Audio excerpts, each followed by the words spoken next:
Okay, this, as you may know, is one of the factors that affects demand, and I'm going to go over this one, not all of them, but since this one is a little more complicated, I'll go over it.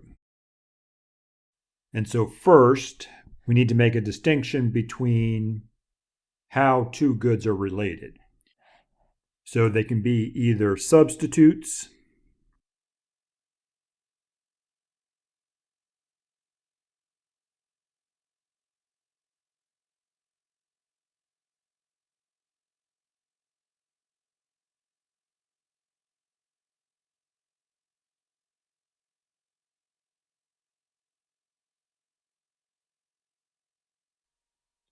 okay, so two goods are substitutes when one can be substituted for the other. Kind of easy to remember. And so an example here would be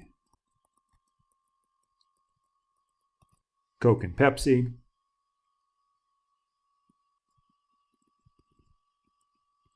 Or two goods can be complements.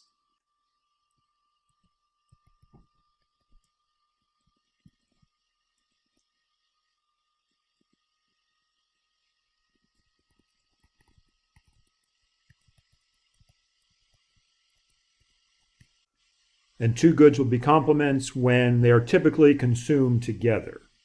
So one example here is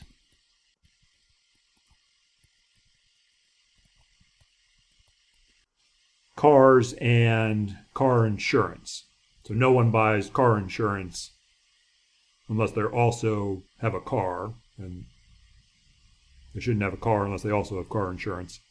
So those two are complements. And so what we want to know, what we need to figure out is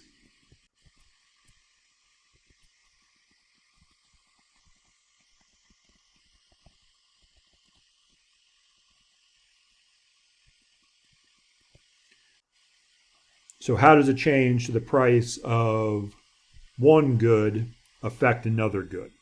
And that's going to depend on whether they are substitutes or complements.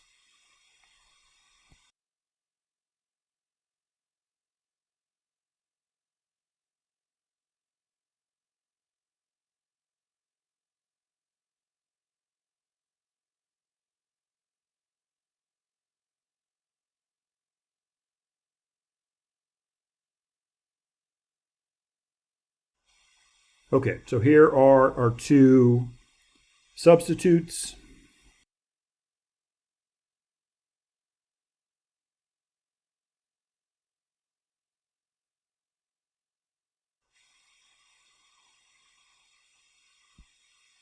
Okay, a change to the price of good one.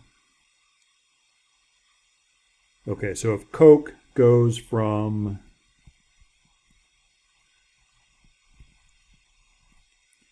$2 to $3 for some quantity, then that means that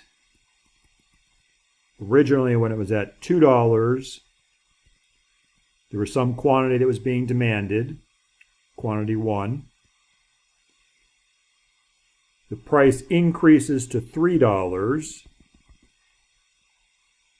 That means we're going to shift to a new point on our demand curve, and consequently, we're going to end up with a new quantity demanded of Coke. Okay, so if that's the change that happens to Coke when its price increases, what will happen to Pepsi?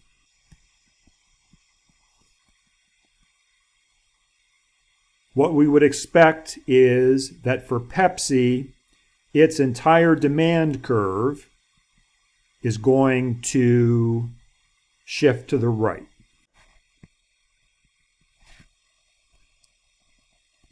So for every price, whatever the prices are,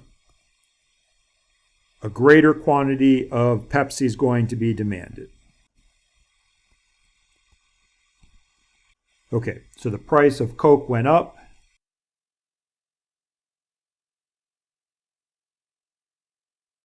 demand for Pepsi goes up, which means that the demand curve shifts to the right. Okay, and this would all just be the opposite. If the price of Coke went down, then we would expect that demand for Pepsi would decrease. Okay, now how would it be different if the goods are complements instead of substitutes?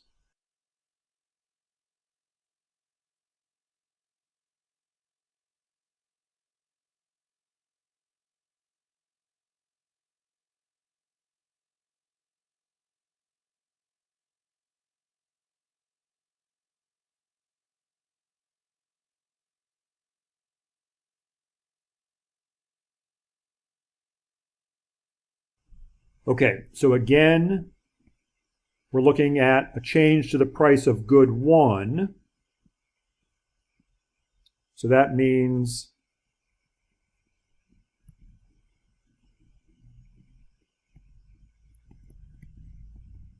that some change is happening over here. Let's say the original price was $4.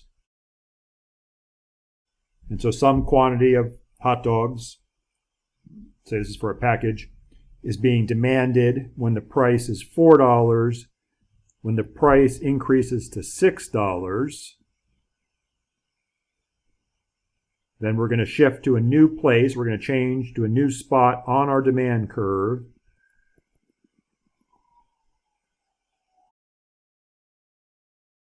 Which means we're going to have a new quantity demanded. And it's going to be less. Quantity 2 is smaller than quantity 1. Okay, so the price of hot dogs has increased. Quantity demanded of hot dogs has therefore decreased. What do we expect to happen to hot dog buns? Well, if the quantity demanded of hot dogs is going down, then we would expect that demand for hot dog buns is going to go down, which means the entire demand curve. So this was the original demand. Here's our new demand. The demand curve has shifted to the left. Okay, so the price here went up, which means that demand for hot dog buns will go down. The curve will shift to the left.